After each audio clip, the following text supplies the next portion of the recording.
Hello everyone, welcome back to my channel. तर मी तुम्हाला आज सांगणार आहे क्लिंडामायसिन फॉस्फेट जेलबद्दल संपूर्ण माहिती. तर चला सुरू करूया.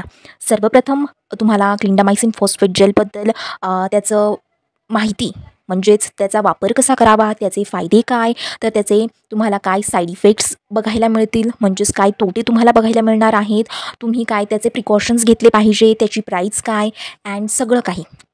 तर सर्वप्रथम आपण सुरू करूया की क्लिंडामायसिन फॉस्फेट जेल नेमकं काय आहे. तर हे एक अँटीबायोटिक मेडिसिन आहे.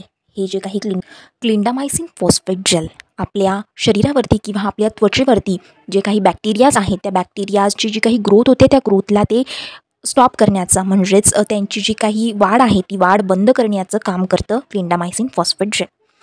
तर दुसरी गोष्ट म्हणजे तर हा जेल लावण्याचे फायदे काय आहेत, हा जेल लावल्याने आपल्याला काय फायदे मिळणार आहेत. तर हे जे काही क्लिंडामायसिन फॉस्फेट जेल आहे, हे जे काही मेडिकेशन आहे, तर हे वापरलं जातं आपल्या ॲक्नेसाठी. ॲक्नेला ट्रीट करण्यासाठी हे जेल वापरलं जातं. हे जे काही जेल आहे, हे मेडिकेशन आहे, हे आपल्याला मदत करतं. जे काही ॲक्ने लेशन्स आहेत, म्हणजे जे काही आपल्या पिंपल्स आहेत, पुरळ आहेत, त्यांना कमी करण्यासाठी हे क्लिंडामायसिन जेल वापरलं जातं. आणि त्याचबरोबर जी काही बॅक्टेरियाची वाढ आहे, बॅक्टेरियाची ग्रोथ आहे, तीसुद्धा ते बंद करण्यास मदत होते. आता हे झाले क्लिंडामायसिन फॉस्फेट जेल लावण्याचे फायदे. तर आता क्लिंडामायसिन फॉस्फेट जेल लावावा कसा, आपल्या स्किनवरती त्याचा वापर कसा केला पाहिजे, तर ते सांगते थोडक्यात. तर क्लिंडामायसिन फॉस्फेट जेल हा आपल्या पुळ्यांच्या ट्रीटमेंटसाठी, आपल्या पिंपल्सच्या ट्रीटमेंटसाठी वापर केला जातो. हा जो काही क्लिंडामायसिन फॉस्फेट जेल आहे, हा तुम्ही वापरू शकतात जोपर्यंत तुमच्या पिंपल्स ज्या आहेत त्या इम्प्रूव्ह होत नाही, जोपर्यंत तुमच्या पिंपल्स, ॲक्ने किंवा पुरळ बऱ्या होत नाही, तोपर्यंत तुम्ही हा जो काही जेल आहे तो रोज वापरू शकतात. तर हा जेल कसा वापरायचा ते बघूया. सर्वप्रथम माइल्ड क्लिन्झरने जो तुमच्या स्किनला according to your skin type suit होत असेल, त्या क्लिन्झरने तुमचा फेस वॉश करायचा. त्यानंतर तो पॅड ड्राय करायचा.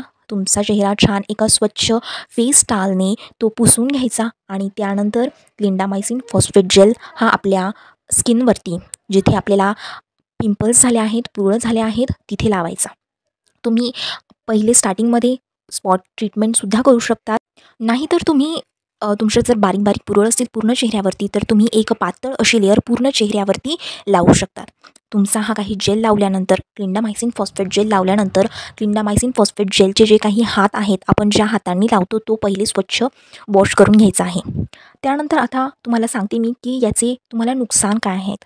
ठीक आहे, क्लिंडामायसिन फॉस्फेट जेलचे तुम्हाला काय नुकसान होणार आहेत, काय तुम्हाला याचे साईड इफेक्ट दिसून येतील, तर ते बघा. तर याच्याने तुम्हाला काही वेळेस पोटदुखी होऊ शकते, मळमळ होऊ शकते, वांती होऊ शकते, डायरिया म्हणजेच तुम्हाला जुलाबही होऊ शकतात. जेव्हा तुम्ही ही क्लिंडामायसिन फॉस्फेट जेल तुमच्या स्किनवरती अफेक्टेड एरियावरती ॲप्लिकेशन करतात, लावतात, तेव्हा तुम्हाला तिथे आग, जळजळ, इरिटेशन, इचिनेस, लालपणा असं काही दिसून आलं, स्किन रॅशेस दिसून आल्या, तर तुम्ही त्वरित तो नॉर्मल वॉटरने फेस वॉश करून टाका आणि प्लीज डॉक्टरसोबत कन्सल्ट करा याबाबत. तर हे होते काही साईड इफेक्ट्स, नुकसान क्लिंडामायसिन फॉस्फेट जेलचे. तर बरेच लोक विचारतात की आम्ही क्लिंडामायसिन फॉस्फेट जेल हा मॉइश्चरायझरसोबत मिक्स करून लावू शकतो का, तर मुळीच नाही. क्लिंडामायसिन फॉस्फेट जेल हे एक मेडिकेशन आहे, ही एक अँटीबायोटिक मेडिसिन आहे. ही तुम्ही मॉइश्चरायझरसोबत लावायची नाही. मॉइश्चरायझरचं काम असतं स्किनला मॉइश्चर प्रोव्हाइड करणं, स्किनला हायड्रेशन प्रोव्हाइड करणं. तर हे सगळं काम असतं मॉइश्चरायझरचं. तर तुम्ही हे क्लिंडामायसिन फॉस्फेट जेलसोबत मॉइश्चरायझर मिक्स करून लावू नका. तुम्ही क्लिंडामायसिन फॉस्फेट जेल हे सेपरेटली लावा. क्लिंडामायसिन फॉस्फेट जेल लावून झाल्यानंतर फेस वॉश करा आणि त्यानंतर तुम्ही मॉइश्चरायझर लावू शकतात.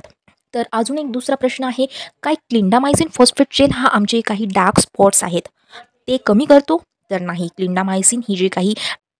क्लिंडामायसिन फॉस्फेट जेल ही अँटीबायोटिक मेडिकेशन आहे. याने तुमची बॅक्टेरियल ग्रोथ जी आहे, जी तुमच्या स्किनवर, बॉडीवर होते, ती स्टॉप होते, ती बंद होते. याने तुमचे डार्क स्पॉट्स जात नाही. तुम्हाला जर डार्क स्पॉट्स कमी करायचे असतील तर तुम्ही निकोटिनामाइड हे जे काही कंटेन आहे, याचे तुम्ही जेल्स, क्रीम्स, सिरम्स मार्केटमध्ये खूप सारे अवेलेबल्स आहेत, ते तुम्ही यूज करू शकता. त्याने तुमचे डार्क स्पॉट्स कमी होतील.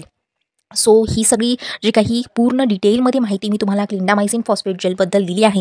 तरीही जर तुम्हाला काही अजून प्रश्न असतील, काही डाऊट्स असतील, काही क्वेरीज असतील, तर तुम्ही मला खाली दिलेल्या कमेंट बॉक्समध्ये विचारू शकतात. मी तुम्हाला तुमच्या प्रत्येक प्रश्नाचे उत्तर हे नक्कीच देईल. व्हिडिओ आवडला असेल तर please like, share and subscribe to my channel and don't forget to hit the bell icon. अशाच नवीन व्हिडिओसोबत पुन्हा एकदा भेटूया.